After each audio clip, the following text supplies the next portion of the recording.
The smell of pine and cinnamon hung thick in the air of the diner, mixing with the grease from the fryer and the bitter tang of overbrewed coffee. Christmas lights blinked erratically along the windows, casting red and green shadows across empty booths. My feet ached, a deep, bone-weary throb that radiated up my calves and settled in my lower back. 8 hours. 8 hours of forced smiles, of pretending the holiday cheer plastered on every surface didn't make the loneliness cut deeper. I wiped down the counter for the 3rd time, my reflection staring back at me from the chrome napkin dispenser. Dark circles under my eyes. Hair pulled into a messy bun that had given up hours ago. The cheap polyester uniform clung to my skin, damp with sweat and the residue of 1,000 orders I'd carried tonight. "You heading out soon, sweetie?" Marlene called from the kitchen, her voice scratchy from decades of cigarettes. "Yeah, just finishing up." My voice sounded hollow, even to my own ears. Christmas Eve. Everyone else had somewhere to be. Families gathered around tables laden with food. Couples exchanging gifts by glowing trees. And me? I'd volunteered for the closing shift, because an empty apartment felt worse than serving strangers who barely looked at me. The bell above the door chimed. I glanced up, ready to recite the "we're closing" speech I'd perfected. But the words died in my throat. She wasn't what I expected. Mid-50s, maybe, with kind eyes and an expensive coat that looked out of place in our rundown diner. Her heels clicked against the checkered linoleum as she approached the counter, and I caught a whiff of her perfume, something floral and sophisticated that didn't belong in a place that smelled like yesterday's meatloaf. "We're about to close, ma'am, but I can get you something to go. I'm not here to eat." She smiled, and something about it made my chest tighten.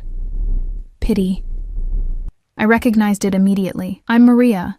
I come here sometimes for the pie. You served me last week, remember?" I didn't, but I nodded anyway.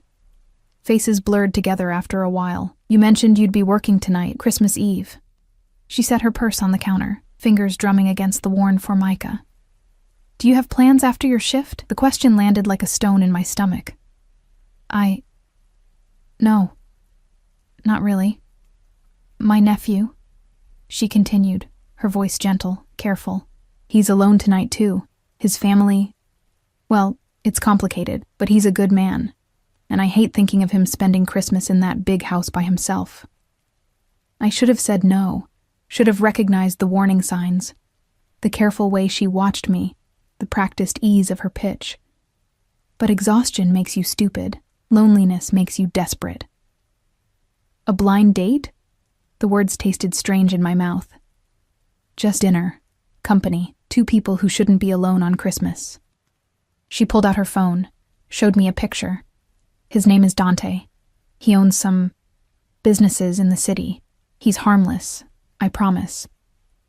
The photo showed a man in his early 30s, dark hair, strong jaw, eyes that seemed to look through the camera rather than at it. Handsome in a way that made my stomach flip. Too handsome. Men who looked like that didn't need blind dates arranged by their aunts. "I don't know. Please."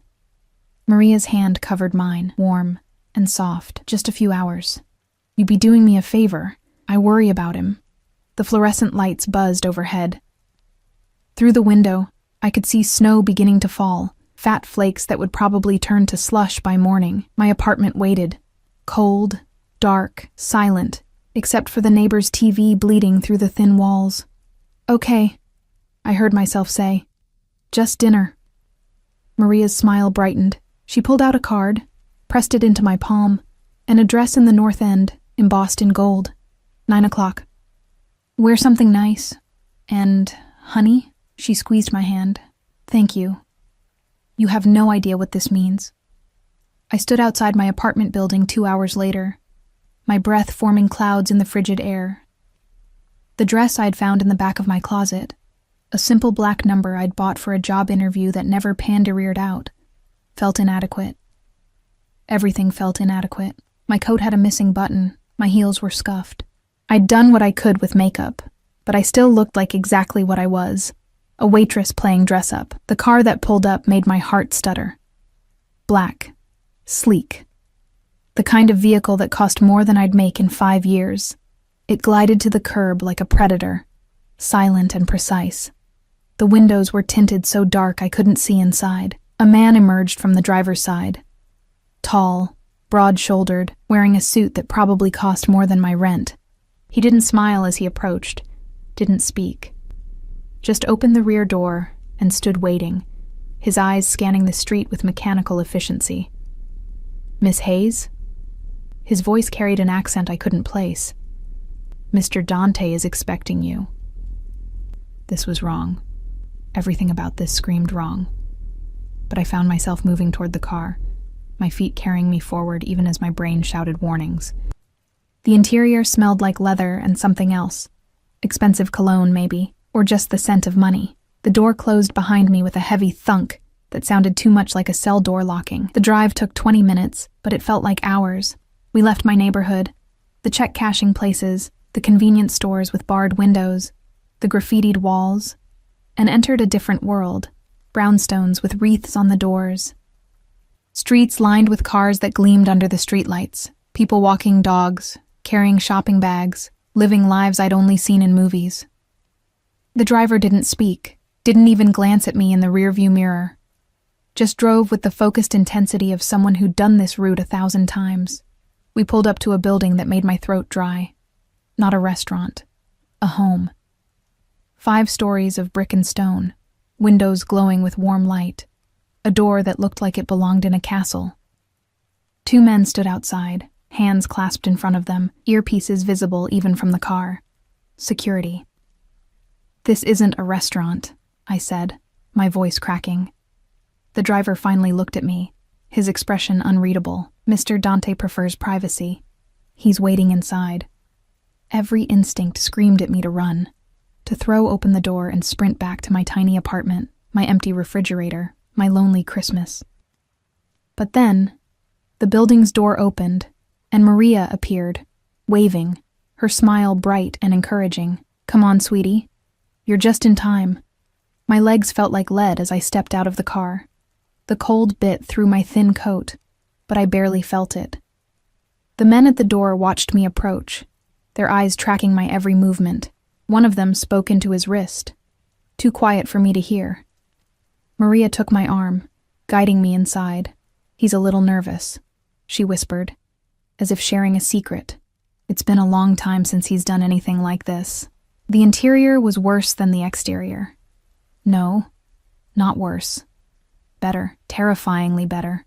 Marble floors, a chandelier that probably cost more than my car, if I'd had a car. Art on the walls that looked real, original, the kind you saw in museums, a curved staircase that led to floors I couldn't see, and the smell. Not pine and cinnamon like the diner. Cedar and smoke, expensive leather, and underneath it all, something darker. Danger wrapped in luxury. "He's in the dining room," Maria said, but she'd already released my arm, already stepped back, her job done. I walked down the hall alone, my heels clicking against marble. Each step echoed, announcing my presence, my intrusion into a world I didn't belong in. Through open doorways, I glimpsed rooms furnished like movie sets, a library with floor-to-ceiling books, a sitting room with furniture that looked antique, valuable. The dining room took my breath away. A table long enough to seat 20, but set for 2. Candles everywhere, their flames dancing in the draft from my entrance. A tree in the corner, decorated with ornaments that caught the light and threw it back in 1,000 directions. And standing by the window, his back to me, a figure that made everything else in the room disappear. He was taller than I'd expected from the photo. Broader. The suit he wore fit like it had been made for him. Because of course it had, emphasizing shoulders that looked capable of carrying weight I couldn't imagine. Dark hair, slightly too long, curling at the collar, hands clasped behind his back, one thumb rubbing against his palm in a gesture that seemed almost nervous. "Miss Hayes." His voice rolled through the room like distant thunder, deep and measured. He didn't turn around. "Thank you for coming." I should have said something. Should have responded with the polite pleasantries you exchange when meeting someone new. But my throat had closed, my tongue thick and useless in my mouth. He turned. The photo hadn't done him justice. Couldn't have captured the way his presence filled the space, making the enormous room feel suddenly intimate. Dark eyes that fixed on me with an intensity that made my skin prickle. A face that was handsome, yes, but hard. All sharp angles and shadows, the kind of face that had seen things, done things. A thin scar cut through his left eyebrow. Barely visible, but there if you looked. And he was looking at me. Really looking. In a way that made me feel stripped bare. Every inadequacy exposed. You're cold. It wasn't a question. He moved toward me, and I noticed how controlled his movements were. Deliberate. As if he had to consciously moderate his strength. "Let me take your coat." His fingers brushed my shoulders as he slid the coat off, and I swear I felt electricity shoot down my spine. He handed it to someone I hadn't noticed. Another man in a suit, materializing from the shadows and disappearing just as quickly. "Please, sit," he gestured to the table, pulling out a chair himself. The gentleman's gesture felt strange coming from someone who radiated such raw power. I sat because my legs wouldn't hold me anymore. He took the seat across from me, and I realized the placement was strategic. Close enough to see every expression, every flinch, but far enough that I couldn't easily flee. "Maria tells me you work at Tony's diner." He reached for a bottle of wine I hadn't noticed, pouring deep red liquid into crystal glasses. "How long have you been there?" 2 years. My voice sounded foreign. "It's just temporary, until I figure out what's next." A slight smile touched his lips, but it didn't reach his eyes. Most temporary things become permanent. We tell ourselves we're just passing through, but one day we look up and realize we've built a life in the interim. There was something in his tone, experience maybe, or regret. I wrapped my hands around the wine glass, needing something to anchor me. The crystal was so fine I feared it would shatter at my touch. "You didn't want to be here tonight," he said. And it wasn't a question. Maria can be persuasive. "Neither did you, I'm guessing." The words came out before I could stop them, emboldened by nerves and the absurdity of the situation. His eyebrow, the one with the scar, lifted slightly. "No," he agreed. "I didn't." But I'm glad she insisted. Footsteps approached, and suddenly the room filled with people. Not guests, staff. They moved with synchronized precision, placing plates in front of us, filling water glasses, adjusting napkins. Food appeared like magic, courses I couldn't name, presentations so elaborate they looked too beautiful to eat, and through it all, Dante watched me. Not the food, not the carefully choreographed service. Me. "This is too much," I whispered when the staff retreated, leaving us alone again. "I'm just a waitress. I don't—" "You're not just anything." His voice had an edge now, sharp enough to cut. "Don't diminish yourself." The command in his tone made me flinch. This wasn't polite dinner conversation. This was something else entirely. I picked up my fork, more to have something to do with my hands than from actual hunger. The food tasted like air, or maybe I was too nervous to register flavor. Every sound seemed amplified. The clink of silverware, the rustle of his movements, my own too loud breathing. "Tell me about yourself," he said, cutting into his food with mechanical precision. Beyond the diner, beyond tonight, what was there to tell? My life was small, forgettable. But his eyes demanded an answer, so I gave him fragments. College dropout, dead-end jobs, an apartment I could barely afford. Dreams that had withered from neglect. He listened like every word mattered, his focus so complete it felt physical, a weight pressing against my skin. "And family?" he asked. "Why spend Christmas alone?" The question hit harder than intended. "There's no one," I said simply. "My mom died when I was 20. I don't know where he is, Dad. It's just me." Something flickered across his face. Recognition, maybe, or understanding. "I know what that's like. Being alone." "You have Maria," I pointed out. "I have Maria," he agreed. "And a dozen other people who depend on me, work for me, need things from me. But being surrounded by people isn't the same as not being alone." The vulnerability in those words surprised me. For a moment, the hard mask slipped, and I glimpsed something underneath. Something tired. Something human. The moment shattered when his phone buzzed. He glanced at it, and his entire demeanor changed. The softness vanished, replaced by something cold and dangerous. He stood abruptly, the chair scraping against marble. "Excuse me." The words were clipped, controlled. He was already moving toward the door, the phone pressed to his ear, his voice dropping to a low growl I couldn't decipher. I sat alone in the enormous room, surrounded by luxury I couldn't comprehend, and realized I'd made a terrible mistake. This wasn't just dinner. This wasn't a lonely man seeking company on Christmas. This was something else entirely. Through the doorway, I heard voices. Dante's, sharp and commanding, and others responding with deference that bordered on fear. Words filtered through. Problem, shipment, handle it. My hands started shaking. I set down my fork before I dropped it, the metallic clatter too loud in the silence. He returned 5 minutes later, his expression carefully neutral, but I could see the tension in his jaw, the way his hands flexed at his sides. "I apologize," he said, retaking his seat. "That was unavoidable." "What do you do?" The question came out before I could stop it. "Maria said you own businesses, but..." "But?" He picked up his wine glass, studying me over the rim. "But this doesn't feel like a businessman's house." The truth tumbled out, reckless and dangerous. "This feels like a fortress." His smile was razor sharp. "Perhaps I have enemies." "What kind of businessman has enemies like this?" I gestured vaguely at the room, at the security I'd noticed, at the phone call that had transformed him into someone terrifying. He set down his glass with deliberate care. "The kind who deals in things people want but aren't supposed to have. The kind who solves problems others can't. The kind your mother warned you about." He leaned forward, and I could smell his cologne now, cedar and something darker, intoxicating and terrifying. "The kind you should run from, Miss Hayes." My heart hammered against my ribs. "Are you warning me or threatening me?" "I'm being honest." His eyes held mine, and I couldn't look away. "You walked into something tonight you don't understand.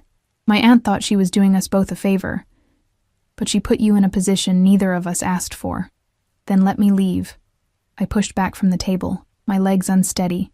He moved faster than I expected, circling the table in 3 long strides, not touching me, but close enough that I could feel the heat radiating from his body. "I should," he said quietly, dangerously. "I should have my driver take you home right now. But I don't want to." "What do you want?" The question trembled between us.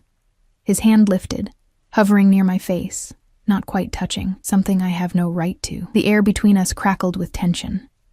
I should have been terrified, should have run screaming from this house. This man, this dangerous Christmas Eve that had spiraled into something I couldn't control. But I didn't move.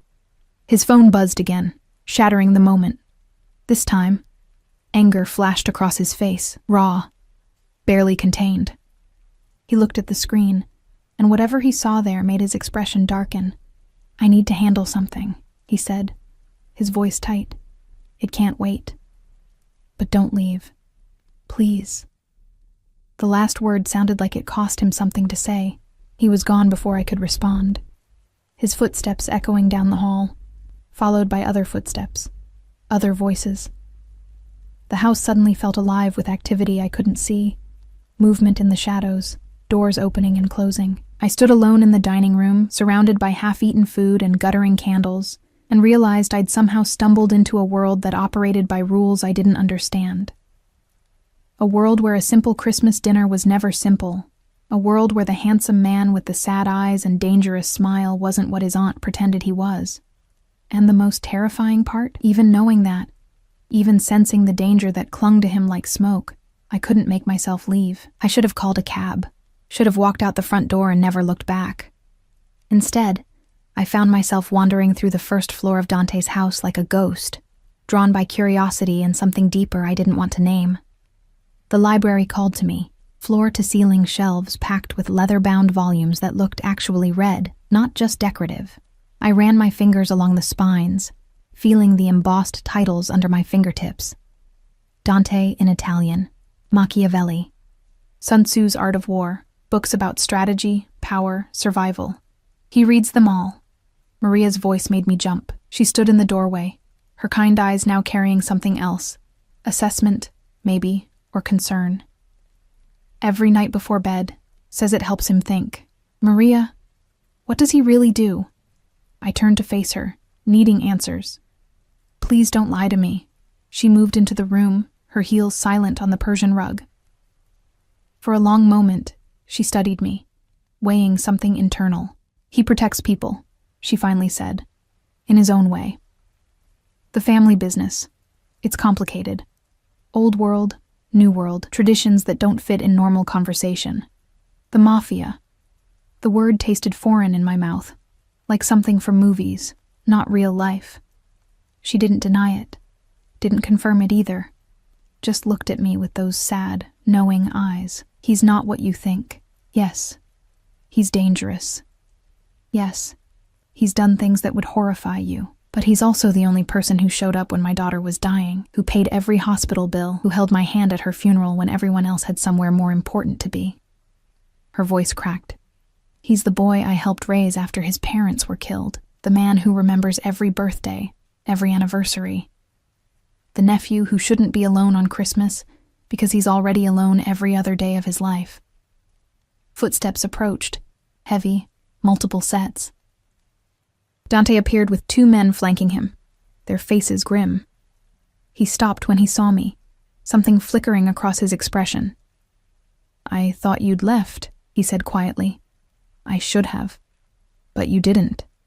He dismissed the men with a subtle gesture, and they disappeared instantly, well-trained shadows. Maria excused herself too, leaving us alone in the library filled with books about war and strategy. Dante moved to the window, staring out at the snow that had begun to fall harder. There was an incident tonight. One of my warehouses. Nothing you need to worry about. A warehouse for what?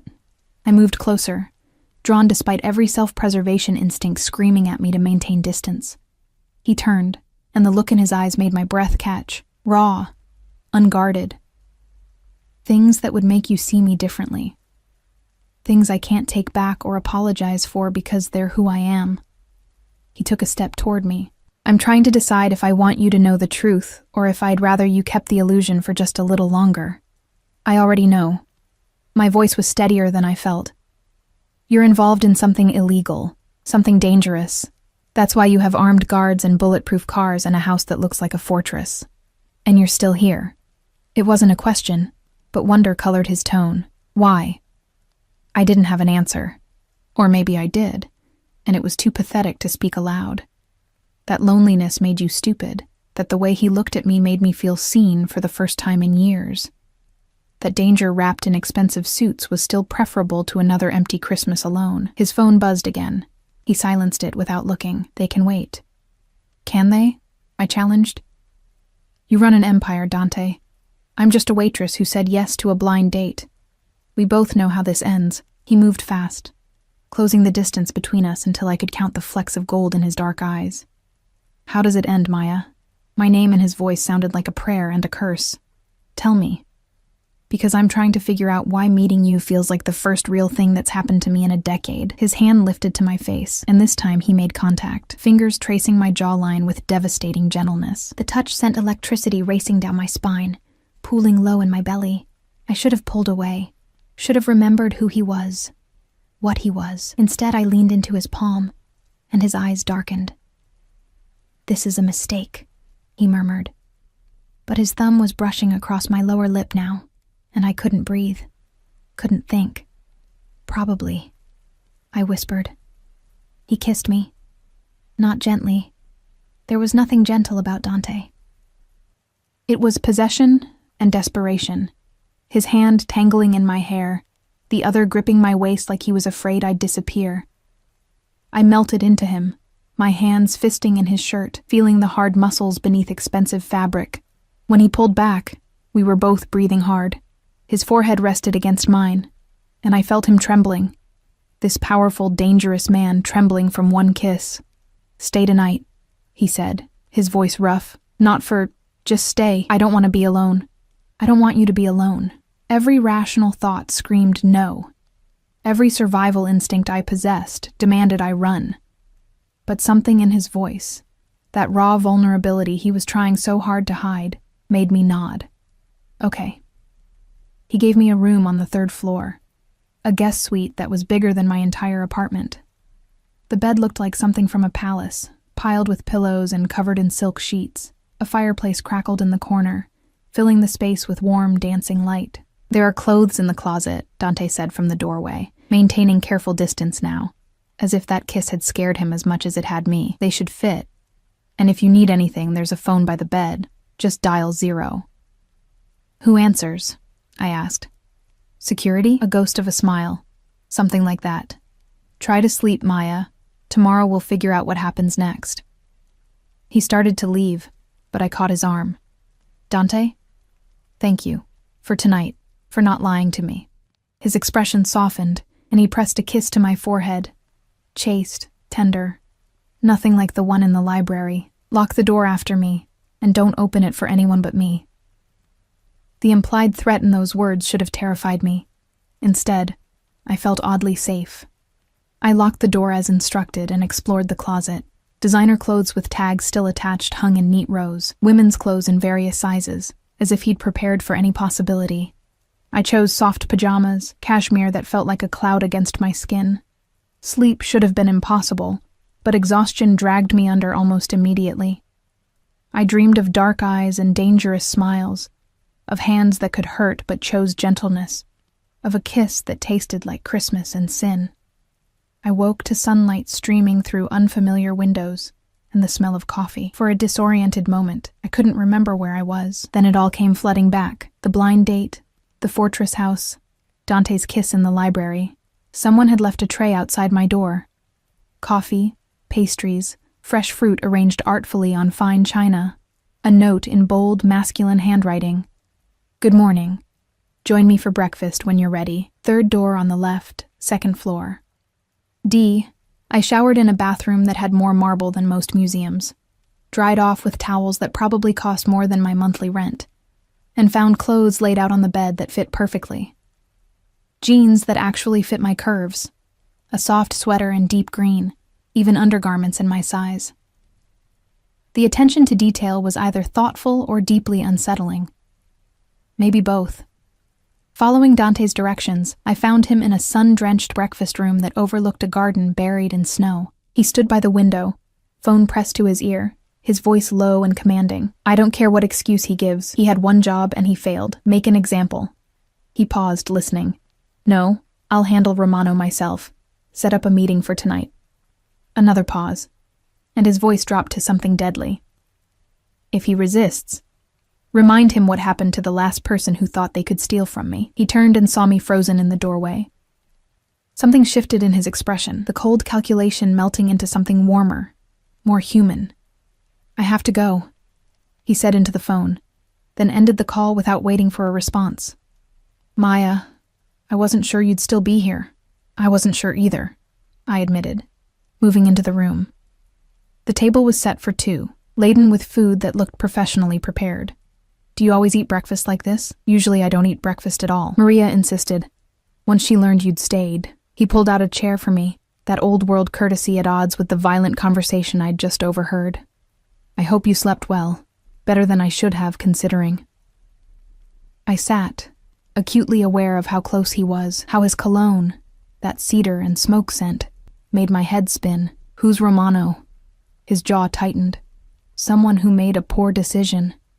It doesn't concern you. You're going to hurt him. Not a question. I'm going to teach him why stealing from me is a fatal mistake." He sat across from me, pouring coffee with steady hands that had probably broken bones, pulled triggers, done things I couldn't imagine. "Does that frighten you?" It should have. God, it should have. But looking at him in the morning light, seeing the shadows under his eyes that suggested he hadn't slept, the way his fingers drummed against the table in barely contained tension, I felt something else entirely. "Yes," I said honestly, but not enough to leave. Satisfaction flashed across his face, quickly masked. "Eat. We have things to discuss." The food was incredible, but I barely tasted it. Dante watched me between bites of his own meal, his gaze intense, cataloging every movement. "I need to tell you something," he said finally, setting down his fork with deliberate care. "And you're not going to like it." My stomach clenched. "What?" "Last night, after you fell asleep, I had my people run a background check on you." He held up a hand before I could protest. Standard procedure. Anyone who enters my home, my life, gets vetted. I don't apologize for it. Anger flared, hot and immediate. You had no right. I had every right. His voice cut through my protest, sharp as a blade. You're in my world now, Maya, whether either of us planned it. That means I need to know everything about you. For your protection as much as mine. My protection? I laughed, bitter and sharp. From what? From my enemies. From people who would hurt you just to get to me. He leaned forward, and the intensity in his eyes pinned me in place. The moment you walked through my door, the moment we kissed, you became a target. Anyone who learns you matter to me will try to use you as leverage. The words should have sent me running. Instead, I heard something else buried beneath them. I matter to you? We just met. I know. He looked almost angry about it, frustrated by something he couldn't control. I know it's insane, but from the moment I turned around and saw you standing in my dining room, looking terrified and brave and so fucking beautiful it hurt. He stopped, jaw working. Something changed. Something I didn't plan for and don't know how to handle. My heart hammered against my ribs. Dante, your background check came back clean. Almost too clean. You're exactly what you appear to be. A woman working too hard for too little, alone in a city that doesn't care if you disappear. His voice gentled. But there was one thing that stood out, your father. Ice flooded my veins. What about him? Robert Hayes. Disappeared 8 years ago after being questioned about embezzlement from his employer, a construction company that did work for various organizations. He paused, choosing his words carefully. Organizations connected to my family. The room tilted. What are you saying? I'm saying your father stole from people I'm associated with. $500,000 that was supposed to go to certain projects. He vanished before anyone could recover the money. Dante's eyes bore into mine. I'm saying there's a file on him, a debt unpaid. I couldn't breathe, couldn't process what he was telling me. My father, useless, absent, the man who'd abandoned my dying mother and disappeared into the wind, was connected to the Mafia. You think I know where he is? My voice sounded hollow, distant. You think that's why I'm here? No. He stood, moving around the table toward me. I don't think that at all, but others might. When word gets out that you're under my protection, people will ask questions. They'll dig into your past. They'll find that connection. Under your protection? I stood too, needing to move, to escape the suffocating weight of his revelations. I'm not under anything. I'm leaving. This was a mistake. His hand caught my wrist, gentle but immovable. You can't leave. Watch me. Maya, listen to me. He pulled me closer, and I hated how good it felt, how safe despite everything screaming that he was the danger. My people aren't the only ones who ran that background check. By now, every family in the city knows you spent the night here. They know I kept you when I should have sent you home. They're already making assumptions, drawing conclusions. What kind of conclusions? But I already knew. Could see it in the grim set of his jaw. That you're mine. That you matter. That hurting you would hurt me. His other hand came up to cup my face, thumb brushing away a tear I hadn't realized had fallen. I can't undo that.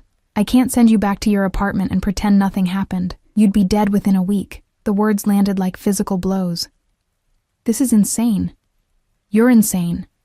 We had one dinner, and one kiss that rewrote every rule I have about keeping people at distance. His forehead pressed against mine, and I felt him shaking again. That barely contained emotion that seemed so at odds with his reputation. I'm sorry. I'm so fucking sorry. But I can't let you go now. I won't. You're keeping me prisoner. The accusation hung between us, ugly and true. I'm keeping you alive. He pulled back, and the look in his eyes was raw, desperate. Stay. Give me time to handle this, to make you safe again. And if I refuse? Something dark flickered across his face.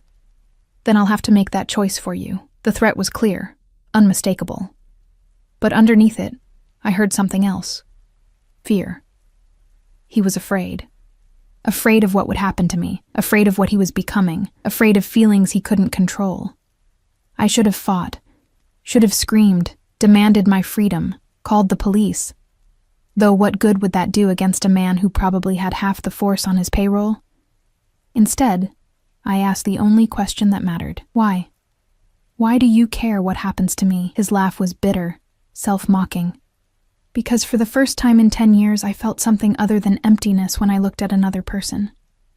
Because you didn't flinch when I told you what I was. Because you're standing here arguing with me instead of cowering, and it's the most real conversation I've had since... He stopped, jaw clenched. I don't know why, Maya.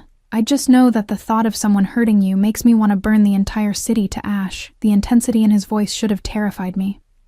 Maybe part of me was terrified. But another part, the lonely, desperate part that had said yes to a blind date just to avoid spending Christmas alone, felt something else entirely, wanted, protected, seen, even if it came wrapped in danger and threats and a gilded cage. How long? I asked quietly.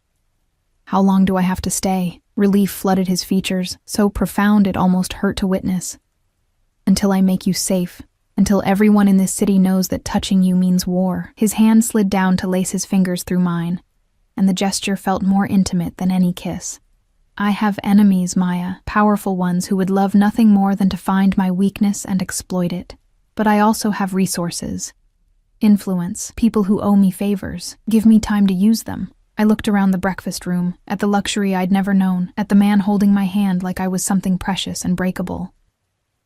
What if I said I wanted to leave anyway? That I'd take my chances? His grip tightened fractionally. I'd stop you. Lock you in this house if I had to. Assign guards to watch your every move. His voice dropped to something almost pleading. But I'm hoping you won't make me. I'm hoping you'll choose to stay. To trust me. Trust. What a joke. Trust a man who ran a criminal empire, who'd just admitted to running background checks and making threats. Trust someone who kissed me like salvation and trapped me like prey. But as I looked into his eyes, I saw something that made the choice easier. He was as trapped as I was, caught in a situation neither of us had planned, feeling things that terrified us both, unable to walk away even though we should. I'll stay, I said finally, and watched relief and something darker, possession maybe, flash across his face. But I want answers. I want to know everything. What you do, who you are, what I'm really caught in. Agreed. He brought my hand to his lips, pressing a kiss to my knuckles that felt like sealing a deal. A dangerous deal. A deal that might destroy me. But God help me. I couldn't bring myself to care.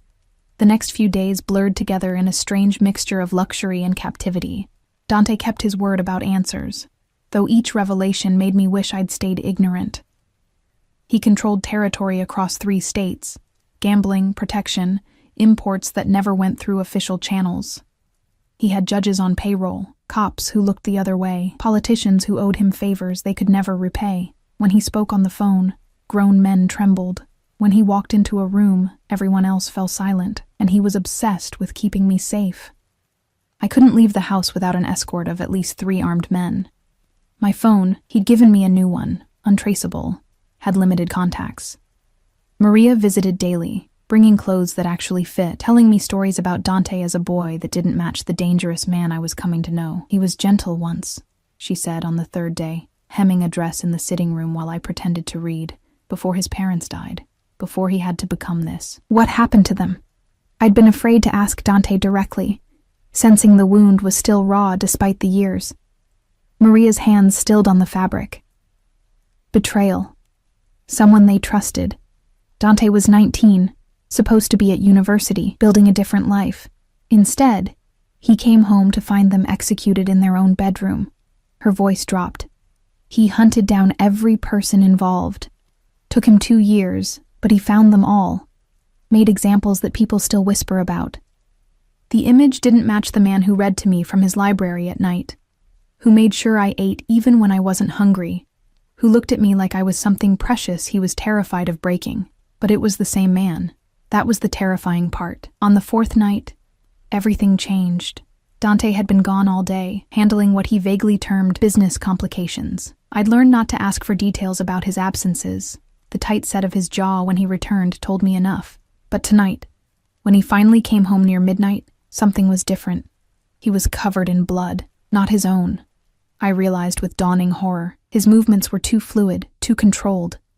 But his white shirt was splattered with crimson, his knuckles split and raw, and there was a wildness in his eyes I hadn't seen before. "Don't look at me." His voice was rough, destroyed. He stood in the doorway of the library where I'd been waiting, frozen by the sight of him. "Not like this." "Please, Maya, don't." But I was already moving toward him, instinct overriding self-preservation. "What happened? Are you hurt?" "I'm not the one who's hurt." He backed away from my approach, but I followed, relentless. "Romano." He thought he could run, thought he could steal from me and disappear. His laugh was hollow, bitter. "They always think they can run." My hands reached for his shirt, and he caught my wrists, holding me at bay. "I killed him, Maya. Slowly. Made sure he understood the price of betrayal before I put a bullet in his head." His eyes searched mine, desperate, waiting for the horror and rejection he clearly expected. "This is what I am. This is what I do. So please, for the love of God, go upstairs and lock your door and stop looking at me like I'm something worth saving." I should have run. Should have been disgusted, terrified, revolted by the violence literally staining his clothes. Instead, I saw past the blood to the exhaustion beneath it, the weight he carried, the loneliness that mirrored my own. "Let me help you clean up," I said quietly. His grip on my wrists tightened. "You should hate me." "I know." I met his wild gaze steadily, but I don't. Something broke in him. He released my wrists and pulled me against his chest, heedless of the blood, his face buried in my hair. I felt him shaking, felt the careful control he always maintained crumbling. "I don't deserve you," he whispered against my temple. "Don't deserve this, but I'm too selfish to let you go." I wrapped my arms around him, feeling the hard muscles beneath ruined fabric, the heat of him, the desperate way he held me like I was the only thing keeping him human. "Then don't." He pulled back just enough to look at me, and the raw need in his eyes made my breath catch. "Maya." I kissed him, rose on my toes and pressed my lips to his, tasting copper and desperation and something darker. He responded instantly, his blood-stained hands tangling in my hair, his mouth claiming mine with bruising intensity. It wasn't gentle, wasn't soft or romantic. It was desperation and possession. Two lonely people finding something in each other they didn't know they needed. His hands mapped my body like he was memorizing every curve, every line, committing me to memory in case I disappeared. When we finally broke apart, both breathing hard, he rested his forehead against mine. "I need to shower. To get this off me. I'll wait." "No." His thumb traced my lower lip, and his voice dropped to something rough and wanting. "Come with me." Every rational thought fled. I let him lead me upstairs to his private suite, a room I hadn't been allowed to enter before. It was masculine, spare, dominated by a massive bed that looked barely used, and windows that overlooked the snow-covered garden. The bathroom was all dark marble and chrome. He turned on the shower, steam beginning to fill the space, then turned to me with an expression that was part question, part challenge. I answered by reaching for the hem of my sweater. His hands covered mine, stopping me. "Once we do this, there's no going back. You'll be mine in every way that matters, in every way my enemies will understand." His eyes burned into mine. "Are you sure?" "No." I wasn't sure about anything except that being away from him hurt more than being near him, that his darkness called to something in me I didn't want to examine too closely, that loneliness had teeth and his touch made them release their grip. "I'm sure." He undressed me slowly, reverently, like unwrapping something sacred. Each piece of clothing removed revealed more of me, made me more vulnerable. But the way he looked at me, like I was art, like I was everything, made the vulnerability feel less like weakness and more like power. When I was bare before him, he shed his own ruined clothes, and I finally saw the full extent of what he was. Scars mapped his body, bullet wounds, knife marks, Burns that spoke of violence survived. Each one told a story of survival, of battles won at terrible cost. "You're beautiful," I whispered and meant it. His laugh was self-deprecating. "I'm a monster." "You're both." I reached up to trace the scar that cut through his eyebrow, and I'm starting to think I need both. He pulled me into the shower, hot water cascading over us, washing away the blood and horror of his night. His hands were gentle now, washing my hair, tracing patterns on my skin that made me shiver despite the heat. I did the same for him, watching crimson water circle the drain, cleaning away evidence of violence until only the man remained. When we were clean, he pressed me against the marble wall, his body a line of heat against mine. "Tell me to stop." "No." His mouth claimed mine again, and this time there was no hesitation, no holding back. His hands mapped every inch of me, learning what made me gasp, what made me moan. I responded in kind, exploring the hard planes of his body, feeling powerful muscles tense under my touch. "Maya," he groaned against my throat, his control fracturing. "I need—" "Yes." I didn't need him to finish the sentence. I needed it too. Needed this connection, this proof that we were both still human, despite everything trying to make us otherwise. He lifted me effortlessly, my legs wrapping around his waist, and suddenly there was no space between us, no barriers, no pretense. Just raw need and desperate connection, and the feeling of finally being completely seen by another person. It wasn't gentle. Couldn't be, with all the emotion churning between us. But it was real. More real than anything I'd felt in years. His hands gripped my hips hard enough to bruise, claiming me, marking me as his. I returned the favor, nails raking down his back, pulling him closer, deeper, needing more. When we finally shattered together, his face buried in my neck, my name a prayer on his lips, I understood that I'd crossed a line I could never uncross. I was his now, in every way that mattered, and terrifyingly, I wanted to be. We ended up in his bed, tangled together under silk sheets, my head on his chest, listening to his heartbeat slowly return to normal. His fingers traced lazy patterns on my bare shoulder, and for the first time since I'd met him, he looked peaceful. "I've never brought anyone here before," he said quietly into the darkness. "Never let anyone into this room, into this bed." "Why me?" "Because you see the monster, and stay anyway. Because you don't want anything from me except honesty. Because when I'm with you, I remember what it felt like to be human." His arm tightened around me, "Because I'm falling for you, and it terrifies me more than any enemy I've ever faced." My heart hammered against my ribs. "Dante, I know it's fast. I know it's insane, but I've spent 10 years feeling nothing. And then you walked into my dining room looking terrified and beautiful, and everything changed." He tilted my chin up, forcing me to meet his eyes. "Tell me you feel it too. Tell me I'm not alone in this. I should have lied.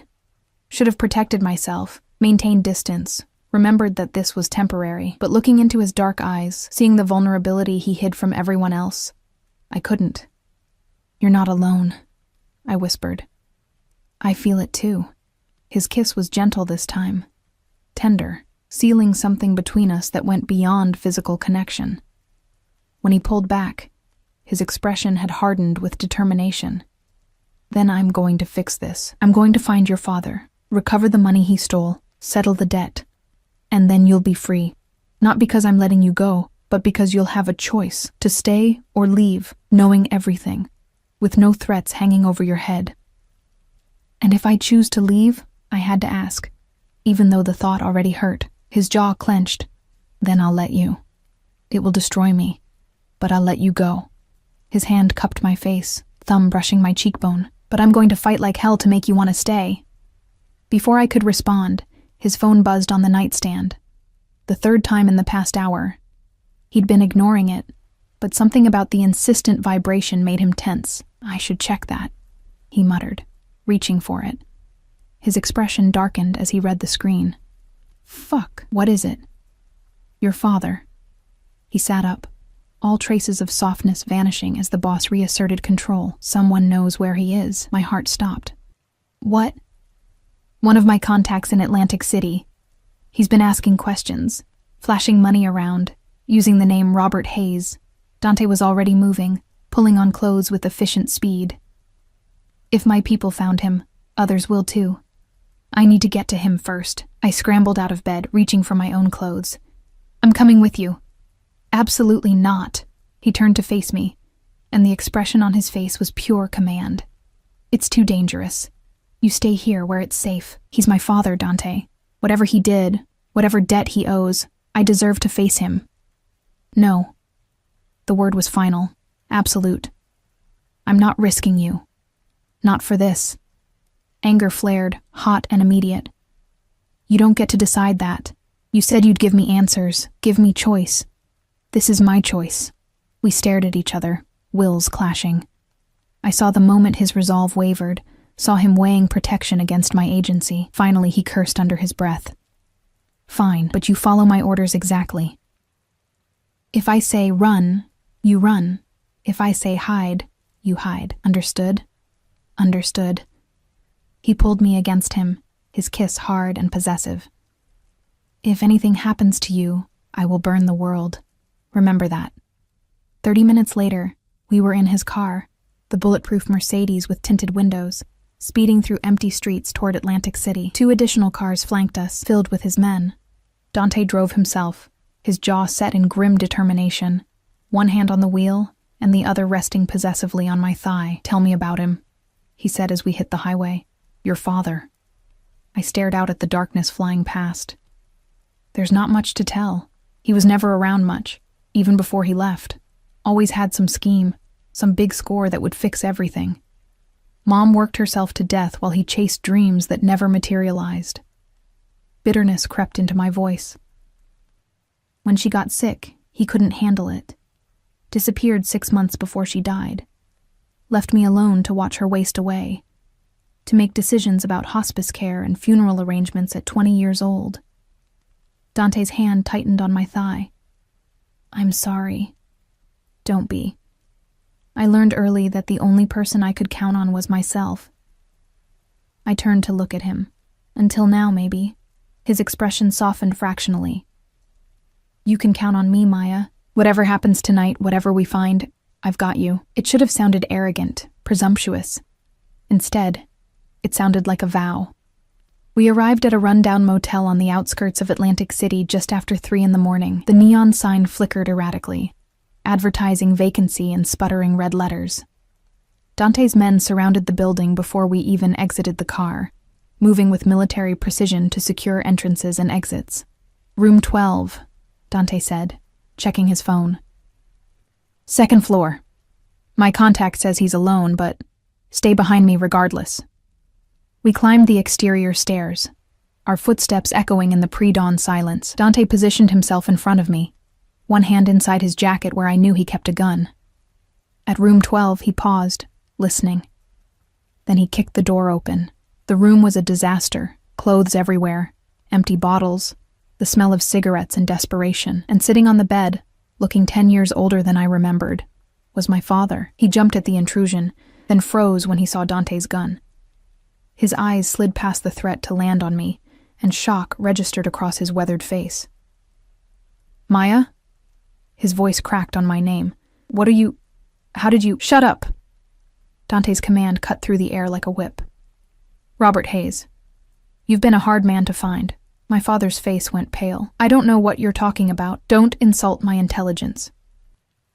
Dante moved further into the room, and I saw my father shrink back, recognizing the danger he faced. $500,000, stolen from a construction project 8 years ago. Money that belonged to people I represent. I can explain. I don't care about explanations. Dante's voice was cold, detached. The voice of a man who'd killed earlier that night without hesitation. I care about repayment, with interest. My father's eyes darted around the room, looking for escape, finding none. I don't have it. I spent it. Lost most of it in Atlantic City, drank the rest. Then you have a problem. Dante raised the gun slightly, because the debt still exists, and debts to my family get paid one way or another. Wait! I pushed past Dante, ignoring his warning growl. Standing before my father for the first time in 8 years, I felt nothing but cold clarity.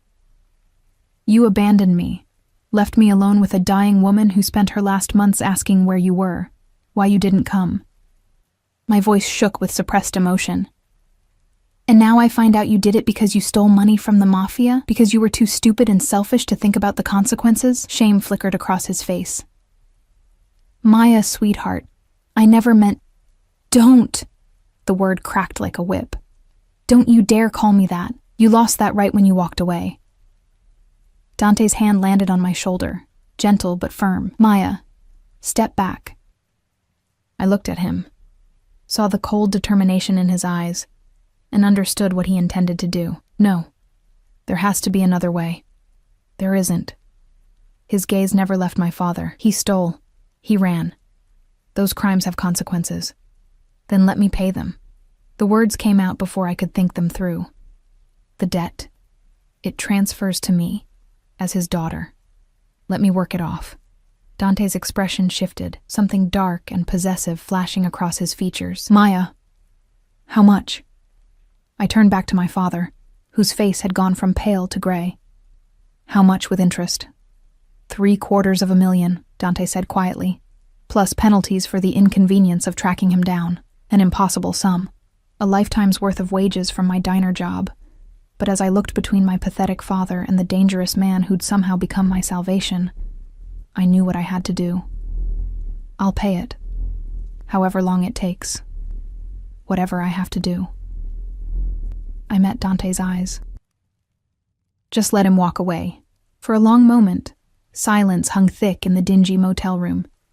Then Dante lowered his gun, though his expression remained hard. Fine. The debt transfers. But he leaves the city tonight and never comes back. If I see him again, if he contacts you again, if he so much as breathes in your direction, the deal is void, and I finish what I came here to do. He looked at my father with pure contempt. Do you understand? My father nodded frantically, already moving toward the door. He paused when he reached me, and for a moment, I thought he might apologize, might show some remorse for the devastation he'd caused. Instead, he just whispered, I'm sorry you got mixed up with people like him, and fled. The door slammed behind him, leaving me alone with Dante and the weight of what I'd just done. I'd bound myself to him more thoroughly than any kiss, any night together. I'd taken on a debt I could never repay, chained myself to his world by choice. That was incredibly stupid, Dante said quietly, but his hands were gentle as they turned me to face him. You just sold yourself to me for $750,000. I know. I met his gaze steadily. But he's still my father, no matter how terrible. I couldn't watch you kill him. Something shifted in his expression. Respect, maybe, or something deeper. You're too good for this world, Maya. Too good for me. Then I guess we're both stuck with less than we deserve. He kissed me there in that dingy motel room that smelled of cigarettes and desperation, and somehow it felt more binding than anything that had come before. When he pulled back, his eyes burned with intensity. The debt is real. I'll hold you to it. But not because I want your money. His thumb traced my jaw. Because now you can never leave. You're mine. Completely and irrevocably. And God help anyone who tries to take you from me. The possessiveness in his voice should have terrified me. Instead, I felt something else. Security, maybe, or the twisted comfort of knowing I was wanted so completely that a dangerous man would kill to keep me. Then I guess I'm yours, I whispered against his lips. His smile was dark, triumphant, and completely devastating. Yes, he agreed, you are. The weeks following Atlantic City blurred into a strange new reality. I didn't return to my apartment. Dante sent people to pack my things, to terminate my lease, to erase that old life like it had never existed. The diner called twice before giving up. My few acquaintances stopped trying to reach me when my old number went dead. I existed now solely in Dante's world, and the terrifying part was how quickly I adapted. He gave me an office in his house, a beautiful room overlooking the garden where I was supposed to work off my debt by managing legitimate aspects of his business empire, property records, investment portfolios, charitable foundations that laundered money so cleanly even the IRS couldn't trace it. I learned quickly that Dante's empire had two faces: the violent underworld everyone feared, and the respectable businessman everyone courted. "You're good at this," he said one afternoon, reviewing documents I'd organized. We were in his study, him behind the massive desk, me curled in the leather chair across from him. A month had passed since Atlantic City. Snow had given way to early March rain. Better than my last 3 accountants, maybe because I'm not skimming off the top. I raised an eyebrow. His laugh was dark. Maybe. Though those 3 learned quickly why that was a mistake. He set down the papers, his gaze turning predatory. "Come here." I went. Always went when he called, drawn by gravity I couldn't resist. He pulled me onto his lap, his hands spanning my waist possessively. "I have a problem," he murmured against my throat, lips tracing patterns that made me shiver. "There's a meeting tonight. Heads of the 5 families. They want to meet you." I pulled back to look at him. "Why?" "Because rumors have spread. The untouchable Dante Vitale, who never takes a woman seriously, who built walls no one could breach, suddenly has someone living in his house, wearing his protection, carrying his heart." His expression darkened. "They'll want to assess if you're a weakness they can exploit." Fear spiked through me. And am I? Yes. No hesitation. Just brutal honesty. "You're the only weakness I have, which is why I need you beside me tonight. Showing them that touching you means declaring war on me personally. You want me to pretend to be your... what, girlfriend? Mistress?" His eyes flashed. "I want you to be exactly what you are. Mine. In every way that matters." His hand slid up to cup my face. "I'm not asking, Maya. I need you there." The possessiveness should have chafed. Instead, I found myself nodding. "What do I wear to meet mob bosses?" His smile was sharp. "Leave that to me." The dress he provided was devastating. Black silk that clung to every curve, slit high on the thigh, neckline that suggested more than it showed. Diamonds glittered at my throat and ears, borrowed from a collection that probably belonged to his mother. My hair was styled in elegant waves, makeup applied by a professional who appeared and disappeared like a ghost. When I descended the stairs, Dante was waiting in the foyer, and the look on his face made my breath catch. He wore a black suit that emphasized his dangerous elegance, his hair styled back, a watch that cost more than most cars glinting at his wrist. "Bellissima," he breathed, taking my hand and pulling me close. "You'll drive every man in that room insane with wanting what they can't have." "Is that the goal?" "The goal is making sure they know you're untouchable, that even looking at you wrong will cost them everything." His kiss was possessive, claiming. "Stay close to me tonight. Don't accept drinks from anyone else. Don't wander off, and if anyone makes you uncomfortable, you tell me immediately." The venue was a private club in the financial district, the kind of place that didn't advertise, where membership cost 6 figures and discretion was guaranteed. We entered through a back entrance, Dante's hand firm on my lower back, 4 of his men forming a protective box around us. The private dining room was already full when we arrived. Men in expensive suits, women draped in designer clothes and bored expressions. Conversations died as we entered, all eyes turning to assess the newcomer. "Dante?" An older man approached, silver-haired and distinguished, his smile not reaching his eyes. "We were beginning to think you'd changed your mind." "Lorenzo." Dante's greeting was cool, professional. I wouldn't miss the opportunity to introduce Maya to the families. Lorenzo's gaze slid to me, appraising, calculating. "So the rumors are true. The Ice King has thawed." He extended his hand. "Lorenzo Marchetti, a pleasure." I took his hand briefly, feeling Dante tense beside me. "Maya Hayes." "Hayes." Lorenzo's eyes sharpened with recognition. "Any relation to Robert Hayes?" The room fell silent. I felt Dante's hand press warningly against my back, but I kept my expression neutral. "My father, though we're not in contact." "Interesting." Lorenzo's smile turned calculating. "I heard that debt was recently resolved, transferred even. Very generous of you to assume responsibility for your father's mistakes." "The debt is settled," Dante cut in, his voice carrying a warning edge. "Maya works for me now, under my protection. I trust that's clear to everyone here." Murmurs rippled through the room. Another man approached, younger, handsome in a slick way that made my skin crawl. Clear as crystal, Dante. Though you can't blame us for being curious about the woman who accomplished what no one else could. Getting under your skin. Careful, Tony. Dante's voice dropped to something dangerous.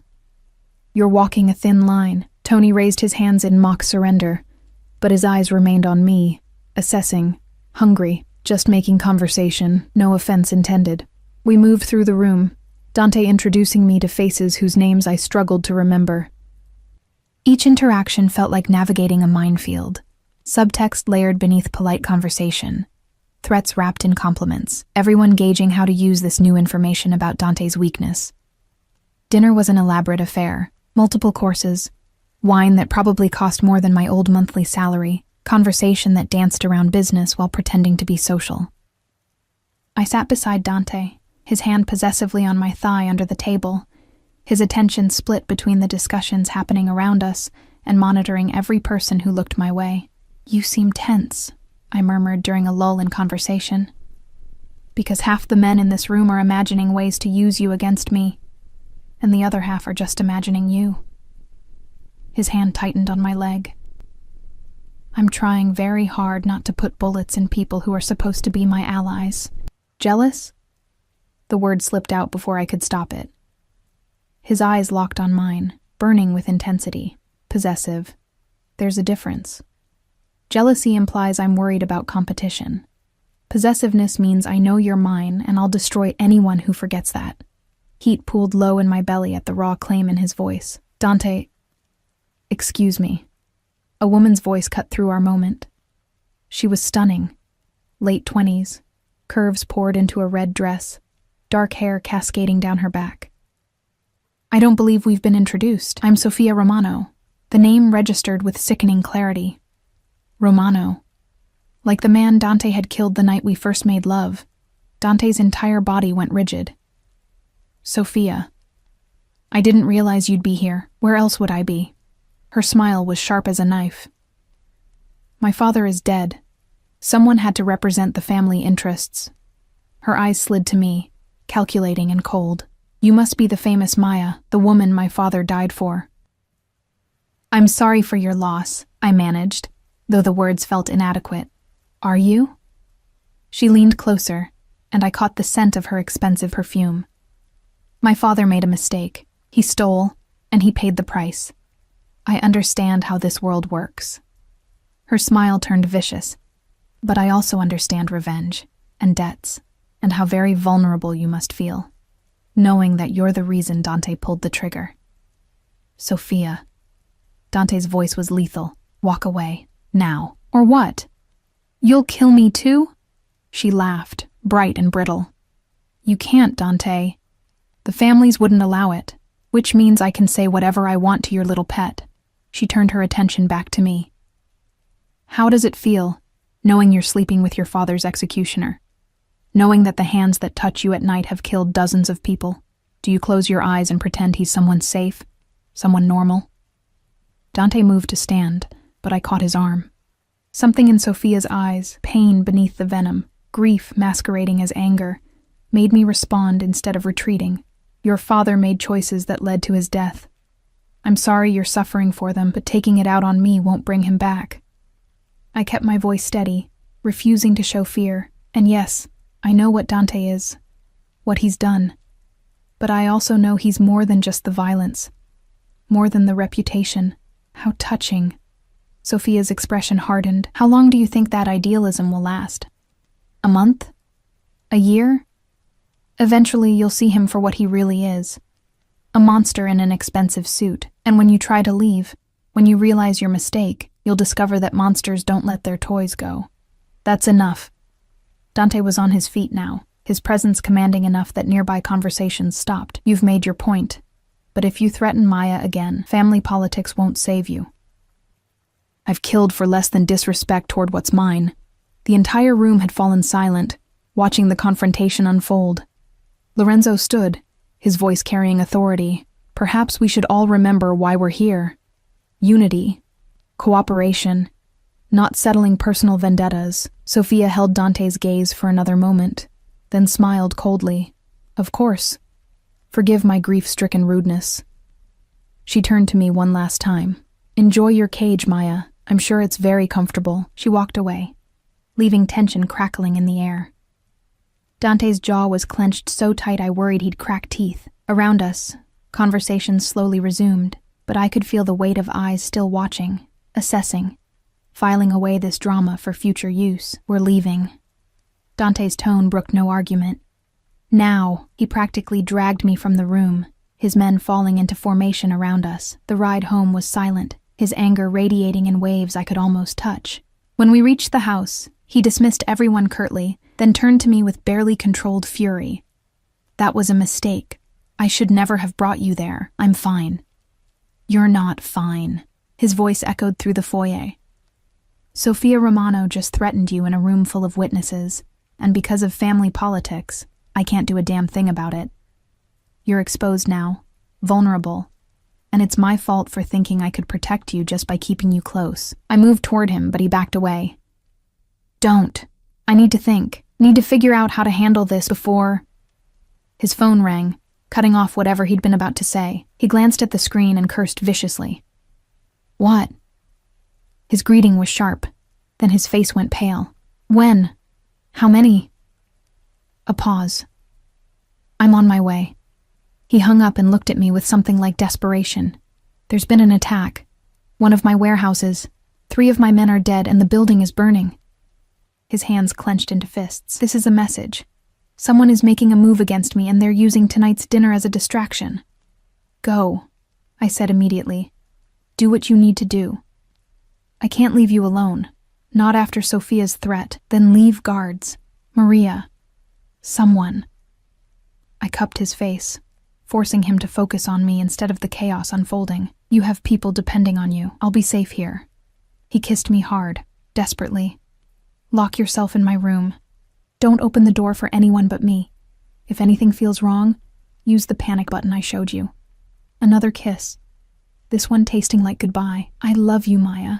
I should have said it before, but I love you. And I will burn this entire city before I let anyone hurt you. The words should have terrified me. Instead, they felt like a lifeline.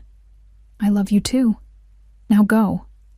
He left with half his men, leaving the other half scattered through the house as guards. Maria appeared within minutes, her face drawn with worry. Come on, sweetie. Let's get you upstairs where it's safe. But as we climbed the stairs, as I heard the house settling into tense alertness around me, I couldn't shake Sophia's words. Monsters don't let their toys go. Was that what I was? A toy? A possession? Or had I become something more, something real enough that Dante would risk everything to keep me safe? The answer, I realized, might determine whether I survived what was coming. Because as I looked out the window of Dante's room, watching rain streak the glass, I understood with chilling clarity that the dinner tonight hadn't been about introductions or unity. It had been a declaration of war, and I was standing directly in the crossfire. The attack came 3 hours later. I was in Dante's bed, trying to sleep, when the first explosion rocked the house. The windows rattled in their frames, alarms shrieking to life, and suddenly the night erupted into chaos. Gunfire. Shouting. The sound of breaking glass and splintering wood. Maria burst through the door, her face white with terror. Maya, we need to move. Now, what's happening? They're here, inside the house. She grabbed my arm, pulling me toward the hidden door in the wall that Dante had shown me. A panic room, he'd called it, in case of emergencies. Dante's on his way back, but we need to hide you until...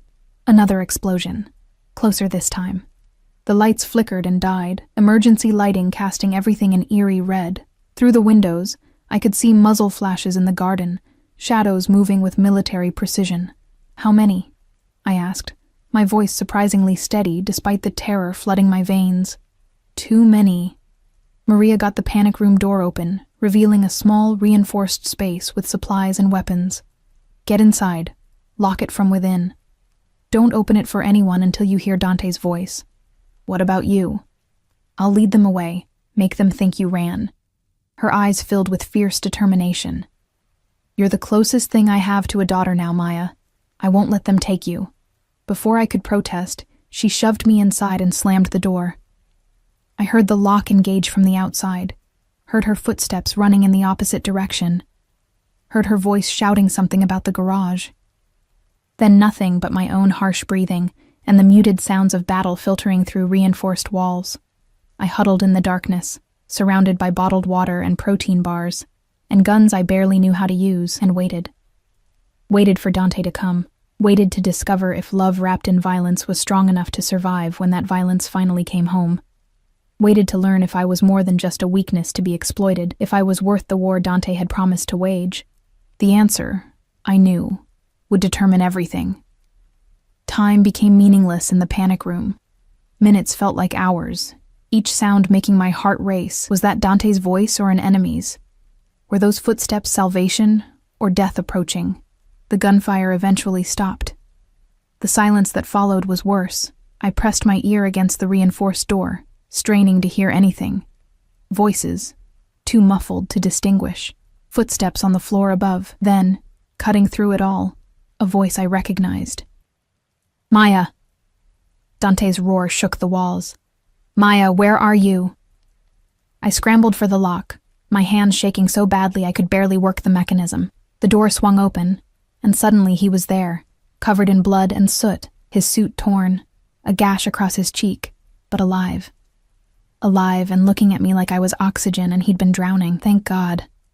He pulled me against him so hard it hurt, his face buried in my hair. I felt him trembling, felt the terror he'd been holding back finally breaking through. When I got here and saw the damage, I thought I'd lost you. Maria, I managed to ask, even though part of me didn't want to know. His expression darkened. She's alive, in the hospital. She took 2 bullets leading them away from you. His hands cupped my face, forcing me to meet his eyes. She saved your life, Maya. If she hadn't... He couldn't finish the sentence, didn't need to. I could see it in his eyes, the abyss he'd nearly fallen into. The violence he was barely keeping contained. Who did this? My voice came out steadier than I felt. Tony Battaglia.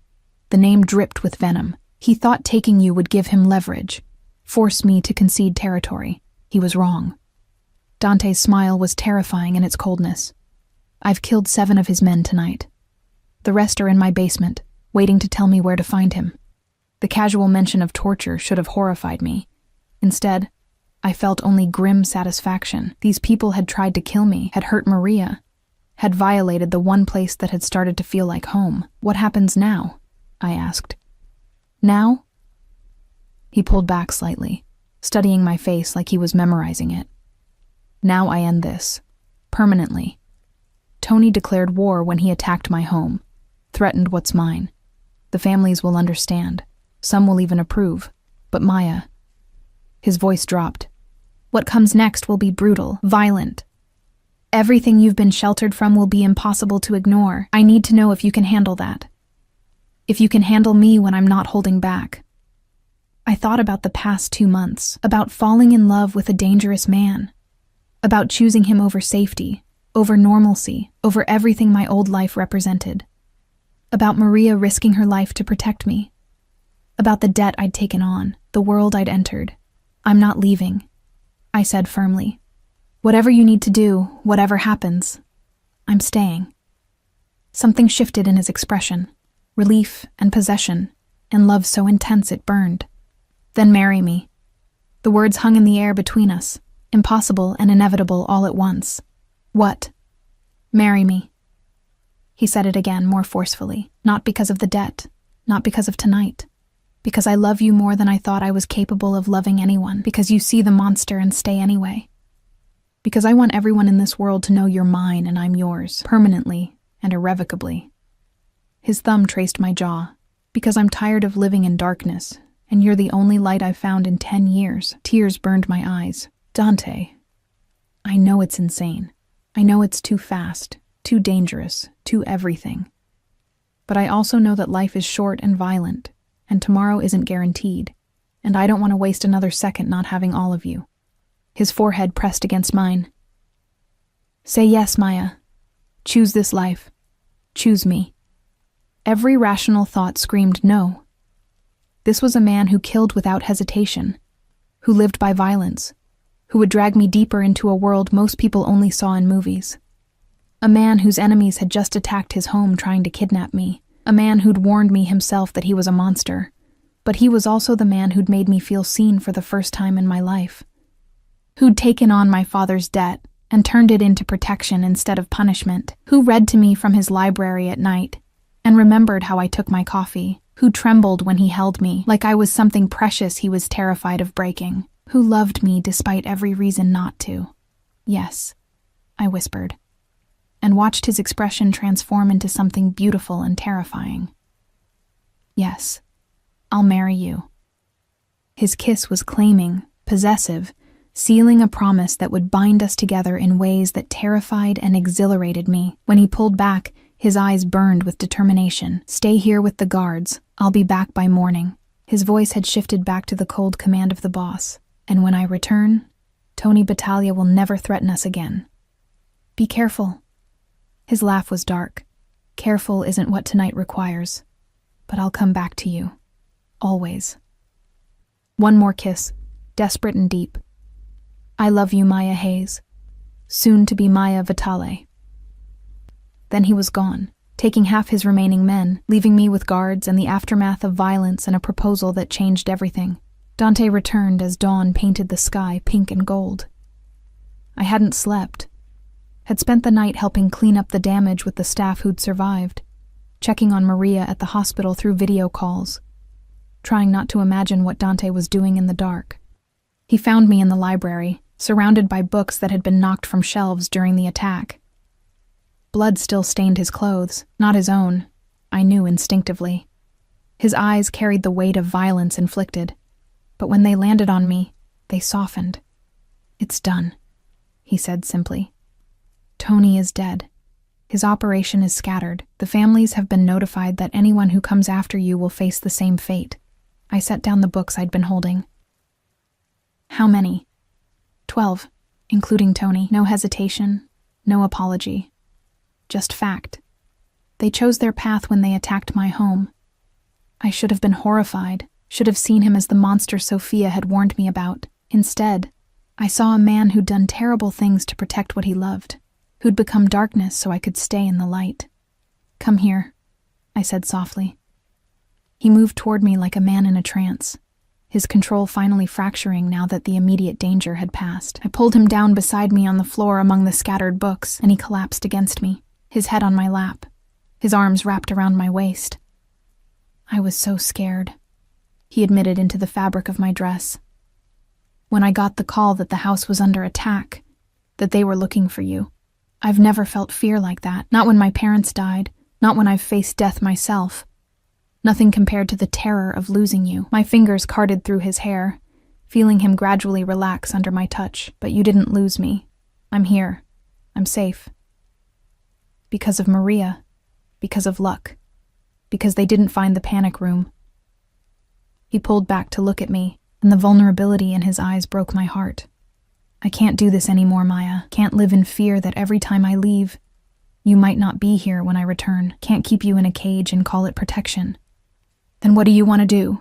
He sat up, pulling something from his pocket. A small velvet box that made my breath catch. I want to marry you. Today. Now. Before anything else can go wrong. Before enemies can regroup. Before either of us has time to overthink this. He opened the box, revealing a ring that was both beautiful and practical. A single diamond. Elegant, but not ostentatious.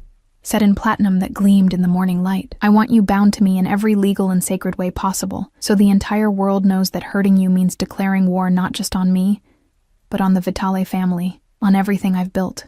Today, I stared at the ring, my heart racing. I have a judge who owes me favors. He'll perform the ceremony here, this afternoon. Maria can be there, my most trusted men as witnesses. His hands frame my face. I know it's not the wedding every girl dreams of. No white dress, no church, no months of planning. But Maya, I need this. Need you legally mine before the next threat emerges. The practicality of it should have been Romantic's death. Instead, it felt oddly perfect. No pretense, no performance. Just two people binding themselves together against a world that wanted to tear them apart. Okay, I said, watching his eyes widen with hope and disbelief. Let's get married today. By sunset, I was wearing a simple white dress Maria had somehow procured from her hospital bed, standing in Dante's library, the room where we'd first kissed, where I'd said yes to staying, where I'd fallen in love with a dangerous man who read philosophy and war strategy before bed. The judge was elderly, distinguished, clearly uncomfortable performing a ceremony in a house that still bore signs of last night's attack. But one look at Dante's face, and he began without protest. Maria watched from a wheelchair, bandaged but smiling through her pain. 6 of Dante's most trusted men stood as witnesses, their expressions solemn, understanding the significance of what was happening. And Dante, he stood before me in a fresh suit, the cuts on his face cleaned and bandaged, his eyes never leaving mine as the judge spoke words about love and commitment, until death do us part. When it came time for vows, Dante took my hands in his, and his voice carried the weight of every promise he'd ever made. Maya, I can't promise you a normal life, can't promise safety or peace or any of the things a good man would offer. But I can promise you this: I will love you with everything I am, dark and light.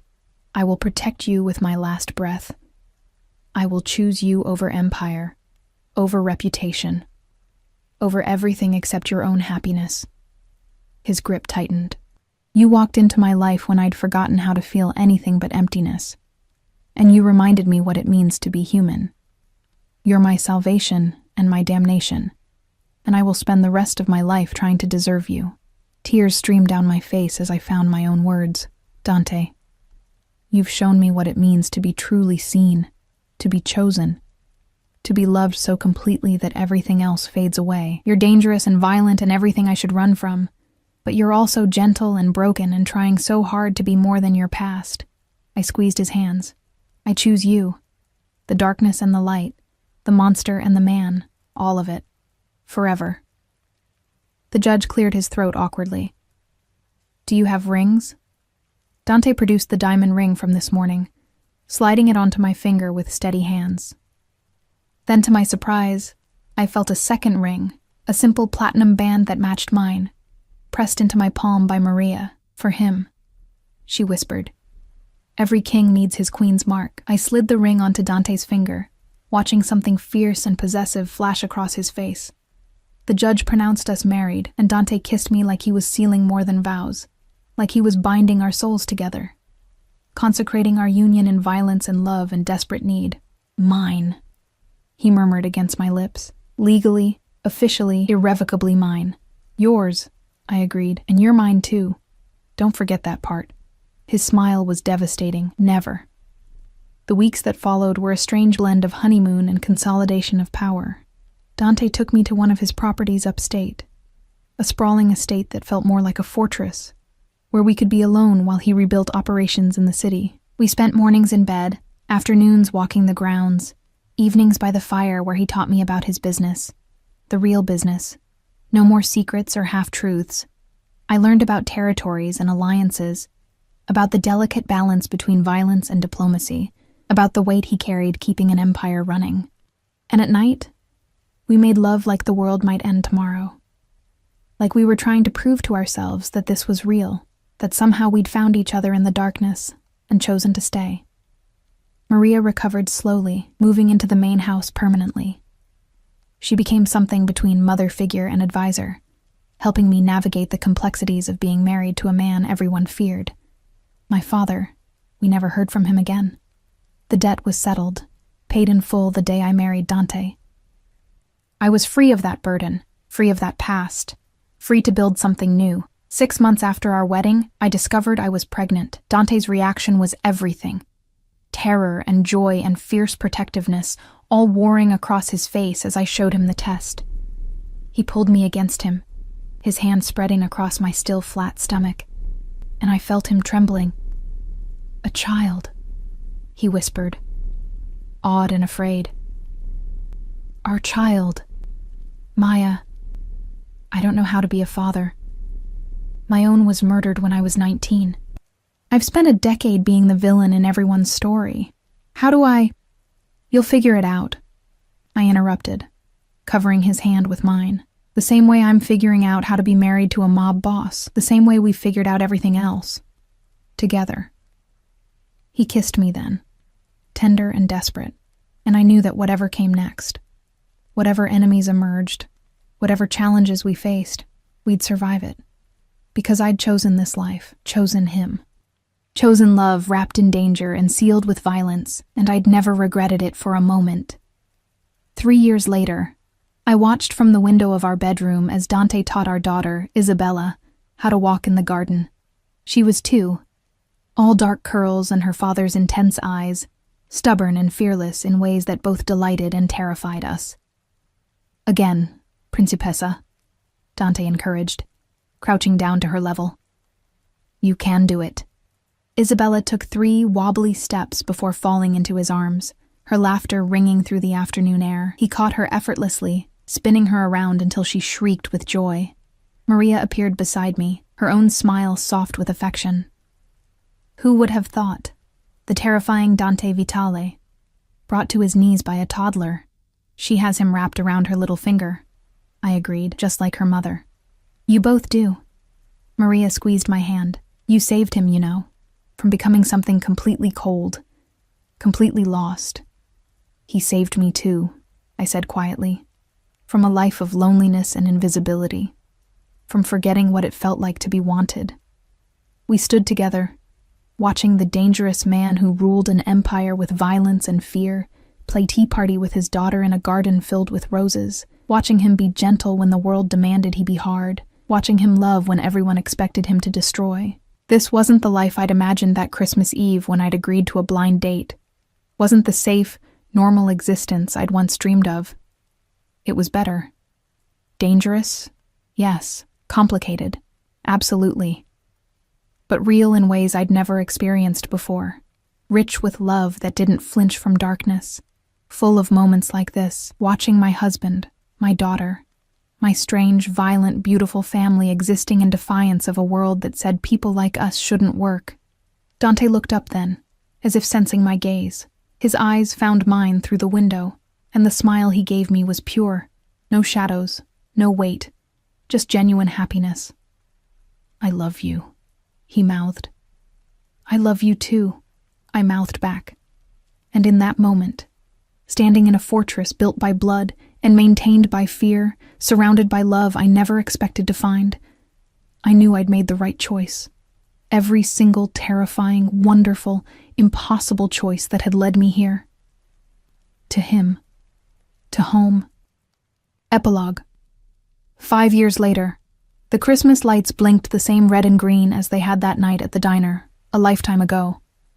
But this time, they decorated a home filled with warmth and laughter instead of loneliness. Isabella, now 7, was teaching her little brother Marco, 3 years old and already showing signs of his father's intensity, how to hang ornaments on the massive tree in the living room. Maria supervised, her hair more silver now, her movements slower, but her eyes still sharp and loving. I stood in the kitchen, preparing dinner, watching my family through the doorway. The radio played soft Christmas music. Snow fell gently outside. Dante came up behind me, wrapping his arms around my waist, his chin resting on my shoulder. What are you thinking about, that Christmas Eve? I admitted. When Maria convinced me to meet you. When I walked into your dining room terrified and alone, not knowing my life was about to completely change. Regrets? His voice held a note of vulnerability he only showed with me. I turned in his arms, meeting those dark eyes that had once frightened me, and now felt like home. Not a single one. You? Only that I didn't find you sooner. He kissed my forehead, that you had to spend so many Christmases alone before fate, or Maria's meddling, brought you to me. Daddy! Isabella's voice rang out. Come help! Marco keeps putting all the ornaments on one branch. Dante sighed dramatically, but his smile was genuine as he released me. Duty calls. I watched him go, this dangerous man who'd built an empire on fear, now mediating ornament placement disputes between our children. Who still ran his business with iron control, still commanded respect and terror in equal measure, but who also read bedtime stories every night and made pancakes on Sunday mornings. and loved me with an intensity that hadn't dimmed in 8 years. My phone buzzed. A message from an unknown number made my heart skip. "Still living in your cage, Maya?" S. Sophia. Still out there. Still bitter. Still making her petty threats. But they no longer had power over me. I deleted the message and returned to dinner preparations because I'd learned something important over the years. Sophia was wrong. This wasn't a cage. It was a fortress. A sanctuary. A home built on love that was strong enough to survive darkness. And I wouldn't trade it for anything. Not for safety. Not for normalcy. Not for a life without the dangerous, beautiful, complicated man who taught me that love wasn't always gentle. Sometimes it was fierce and protective, and willing to burn the world to keep you safe. "Mommy," Isabella called. "Come see what we made." I wiped my hands and joined my family by the tree. Dante pulled me against his side. Marco climbing into my arms. Isabella beaming with pride at the slightly lopsided decorations. "It's perfect," I said, meaning it. And it was. My strange, violent, beautiful life, my unexpected salvation, my choice.